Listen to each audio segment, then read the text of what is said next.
Meron po tayong very important at medyo sensitive topic para sa lahat, lalo na sa kabataan. Common ito, pwede na rin sa mga magulang. Topic natin yung nakakarinig ng boses pero wala namang tao doon.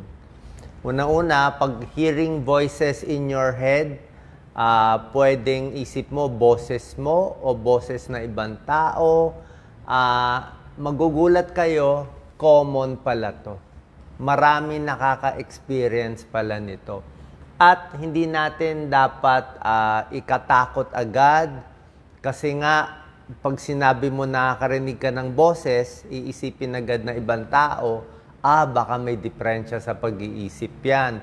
So matatakot yung ibang tao sa'yo. Tapos ikaw naman, magwo-worry ka, uy, ano ba diferensya? Pero common pala, pwede palang normal lang siya. So, papakita ko kailan normal lang to at kailan dapat magpa-check up sa therapist o sa doktor. Okay? Worldwide, 10% ng tao nakakarinig ng boses ng ibang tao. Okay? Pero walang tao doon. Nasa voices in their head lang. Actually, merong ang grupo to, 180 support group sa buong mundo. Hearing Voices Network, support group sila.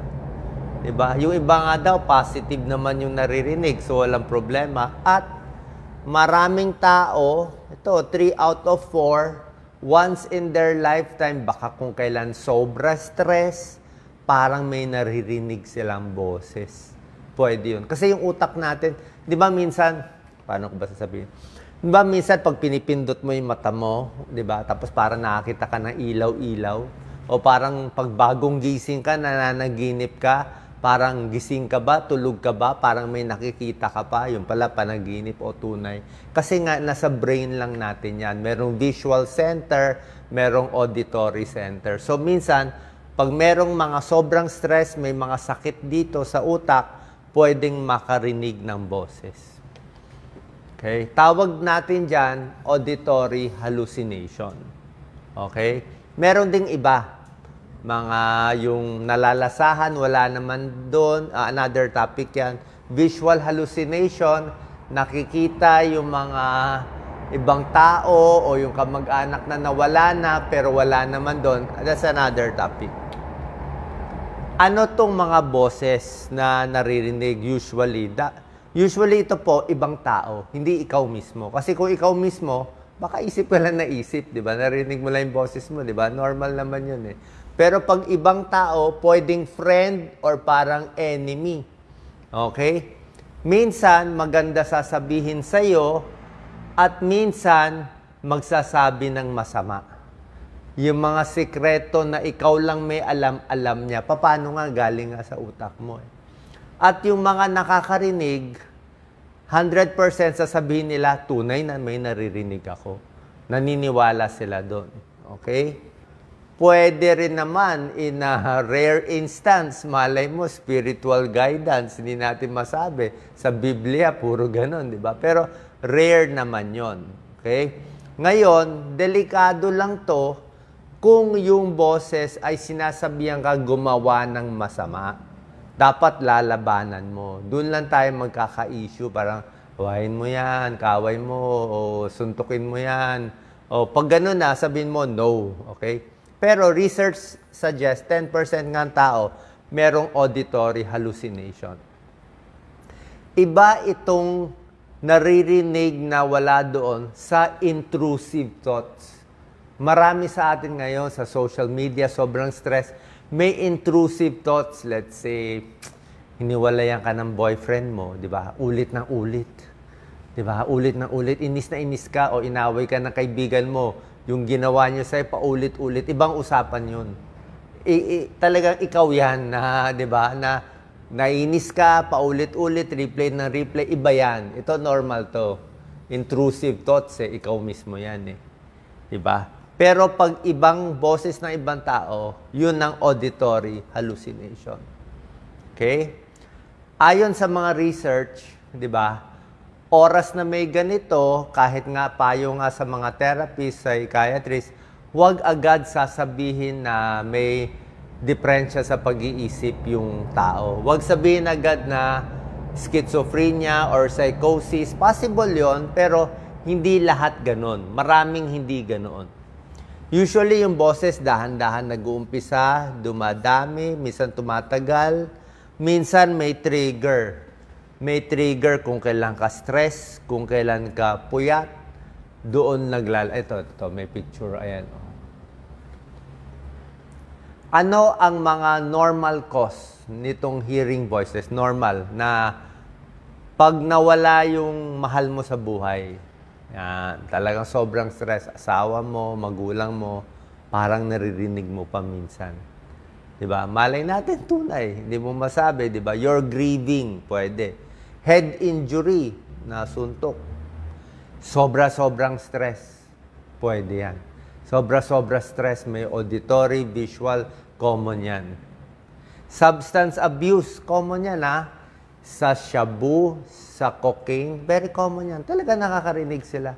Kasama yun sa epekto ng droga. Alak, uminom ng alak, withdrawal, nanginginig, nanggahanap ng alak, common din makarinig. So ito, may cause talaga yan. Pag inayos mo to, pag nakalipas na, matagal na nawala yung loved one, nasanay ka na, naka-move on ka na, mawawala din. Kulang sa tulog. Okay? Puyat na puyat. Diba? Hindi mo alam, gising ka ba, tulog ka ba? Oh, pwede rin yan. Post-traumatic stress disorder, common. Galing sa let's say sa Yolanda, ayan, no, makarinig lang ng ulan, talagang nagpapanik na sila, o pwede rin makarinig. Yung iba galing sa gera, ayan, no, di na sila makalabas ng anger nila, sobrang stress sa social media, pinag-iinitan, nababash, nakukuyog, diba? Ayan, no, pwede rin, sobrang stress. Other causes, alcohol, Alzheimer's disease, okay? Brain tumor common. Brain tumor, pwedeng makarinig ng sound or boses. Sa Alzheimer's daw, yung mga may ulyanin, mas common daw yung may nakikita eh. Di ba minsan yung mga nag-ulyanin, nakikita nila yung kaibigan nila, wala doon. At mag nakikita nila nagsasalita, parang naririnig na rin nila sa utak nila. Visual hallucination, pati auditory hallucination sa Alzheimer's. Drugs, cocaine, amphetamine, epilepsy, seizure. Common yun. Yung mga temporal lobe epilepsy. Yan. Okay. High fever, natutuliro. Sobra taas ang lagnat. 41 degrees. Diba? Encephalitis, meningitis. Diba? O parang may heat stroke. Pwede yun. Pwedeng spiritual experience. Or pwedeng di mo alam. Kaya nga yung iba nagdodroga eh. Pag nagdodroga, nagkakaroon sila ng ganyang experience eh. Minsan sa gabi naririnig, puyat, nilalagnat, stress, namatayan, gutom, sobrang gutom, or pwedeng may mental illness. Papasok tayo doon mamaya. Migraine, Parkinson's disease, hypothyroid, mababa thyroid, at merong ang mental illness. Okay? Sa mental health problem, maraming klase. Pwede naman kasi anxiety and depression lang. Pwedeng sobrang anxiety, sobrang depression, pwede rin. Parang naririnig. Okay? At pwede rin naman yung tinatawag na mental health disorder, talaga mental illness, na schizophrenia. Actually, wala namang masama sa schizophrenia. Talagang meron lang tao, kulang ng isang chemical sa utak, naging, parang yung iba may diabetes, may sakit sa puso. Merong iba may schizophrenia, marami ako nakitang pasyente nun. Schizophrenia, basta nabigyan ng gamot, okay na naman sila. Pag nabigyan ng gamot, nawawala na yung mga boses, okay na, mabait na, masunuring bata na. Diba? Wala namang kaso doon. Diba? Pero, pag ganito ang possibilities, papacheck tayo sa psychiatrist. Pero bago natin isipin to, marami rin namang possibilities. Okay? Kailan tayo magpapacheck up sa doktor? Okay? Kung hindi naman nakaka-bother sa inyo, lalo na sa mga kabataan, baka merong mga bata nakikinig sa akin, mga teenager, common din daw to, bullying. Pag nabubuli ka sa school, pwede ka parang kaka-imagine mo. O sa depression kasi merong tinatawag na symptom na feelings of unreality eh. Ako naka-experience ako noon eh. Feelings of unreality, parang wala ka sa mundo, wala ka sa sarili.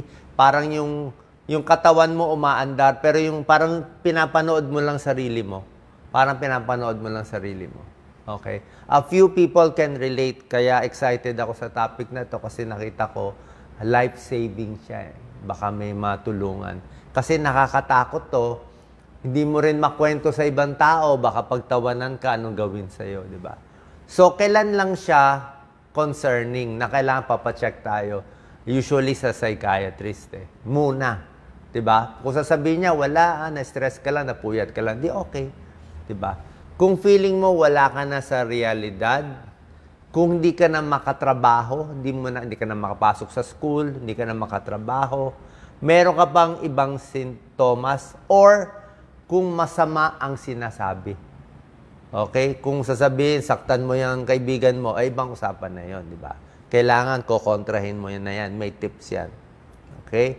At syempre, kung nawawala na yung parang self-worth mo, nawawala na yung confidence mo, na iistorbo ka na dito. Anong mga magagawa? Pwede ka sumulat ng journal. Kung di mo masabi sa ibang tao, sulat mo. Tingnan mo, kailan ba na-trigger? Meron ba ako inisip? Meron ba ako inaway? Meron ba nangyari? Napahiya ba ako sa school? Yan. Ikwento sa isang close friend. Okay din. Ito daw ang technique turo ng ibang researcher. Ewan ko lang kung it will work or not. Okay? Pwede rin kasi i-accept lang. May tao talagang part of their life. Kaya meron akong pinakitang support group. Mag-search kayo online. Merong mga hearing voices support group. Pwede mo i-accept. Talagang meron yan. Minsan meron, minsan wala. Diba? Parang minsan, maraming movies tungkol dito eh. Maraming movies yung parang minsan meron, minsan mawawala na. Diba? May two choices kayo. First, pwede hindi pansinin yung boses. Okay? Kung wala namang important, parang wala lang, trabaho ka lang. Diba? Distract mo lang sarili mo, trabaho ka, makinig ka ng music. Or, kung masama na sinasabi, pwede mo daw i-kontrahin. Ayan, no? Pag may naririnig ka na sinabi, gawin to, sabihin mo, ay hindi. Speak calmly and compassionately. Okay? Pag merong maling sinasabi, sabihin mo, okay, naririnig kita, pero gagawin ko muna yung trabaho ko. Diba? Hindi ako paig dyan. Mali yan. Masama yan. Bawal yan.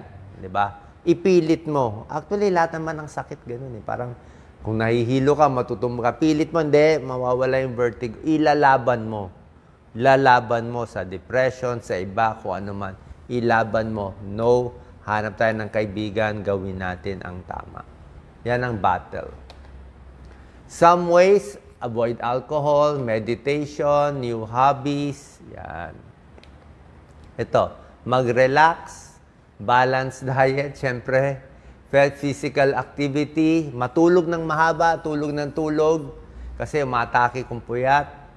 Actually, bagay ito sa lahat to eh, how to be happy. Spend time with loved ones, kausap kaibigan. Social events, sama sa mga event. Diba? Pumunta ka sa mga creative, gawa ng art, gawa ng music, sulat, journal, watching movies, pwede naman. Hobbies, activities, gusto mo maglaro ng video game, okay lang. Actually, maganda video game sa mga may anxiety and may depression. Eh. Music, relaxing sound, pwede yan. Audiobooks, meron mga nada-download ng mga podcast. Diba? So, maraming tubig inumin, huwag papaka-dehydrate, regular meals, tuloy-tuloy exercise para busy ka, talk with friends, ask for help, prioritize sleep, at syempre mag-schedule ng time para sa'yo. At mas maganda rin, meron tayo sariling goal na maganda para alam natin. Basta may mission. Kailangan kasi lahat ng tao may goal eh. Pag wala ng goal, boring na. Kailangan yung goal nyo a little higher. Gagawin ko to, itong project na to for the year, para marami tayong, para meron kang mission, meron kang silbi sa pagtulog, pagkising, pagkita ng pera. Oo, kailangan mo ng pera, pero para saan yung pera? Pag meron ka na sapat sa sarili mo, kailangan meron ka rin itutulong sa iba kasi doon ka lang magiging masaya eh. Di ba? Kakita nyo, ang daming mayaman, di rin naman masaya. So, babalik tayo sa iwas stress, be happy, tumulong sa iba, masosolve yung depression, anxiety, pati itong mga hearing voices, nakita nyo, pwede naman normal or pwede magpa-check tayo sa doktor. Salamat po, ingat po palagi.